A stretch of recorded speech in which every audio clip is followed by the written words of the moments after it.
বিসমিল্লাহির রহমানির রহিম। আমি এখন রয়েছি দ্য ডেইলি ক্যাম্পাস ওয়েবসাইটে। এখানে দেখতে পাচ্ছেন এইচএসসির আরও ৪ পরীক্ষা স্থগিত। প্রকাশিত হয়েছে খবরটা ২৫ জুলাই ২০২৪ ২টা ৩৩ PM। সঙ্গে থাকুন, বিস্তারিত জানাচ্ছি। চলতি মাসের ৩ দিনের এবং পরবর্তী মাসের ১ দিনের এইচএসসি ও সমমানের পরীক্ষা স্থগিত করেছে বাংলাদেশ আন্তঃশিক্ষা বোর্ড। বৃহস্পতিবার ২৫ জুলাই আন্তঃশিক্ষা বোর্ড সমন্বয় কমিটি সভাপতি ও ঢাকা শিক্ষা বোর্ডের চেয়ারম্যান অধ্যাপক তপন কুমার সরকার এ তথ্য জানান। তিনি বলেন, আগামী ২৮, ২৯ ও ৩১ জুলাই এবং ১লা আগস্টের এইচএসসি ও সমমানের পরীক্ষা স্থগিত করা হয়েছে। স্থগিত হওয়া সব পরীক্ষা ১১ই আগস্টের পর অনুষ্ঠিত হবে। কোটা সংস্কার আন্দোলন চলাকালে উদ্ভূত পরিস্থিতিতে এর আগে ২ দফায় এইচএসসি ও সমমান পরীক্ষা স্থগিত করা হয়।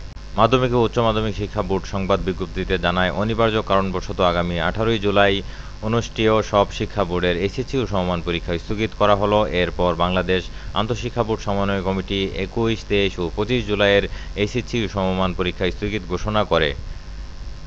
এ পর্যন্ত ছিল দ্য ডেইলি ক্যাম্পাসের সংবাদ। পরবর্তী আপডেট আসলেই আমি চ্যানেলে আপলোড দিব। চ্যানেলটি সাবস্ক্রাইব করে সঙ্গে থাকুন। বিদায় নিচ্ছি। আল্লাহ হাফেজ।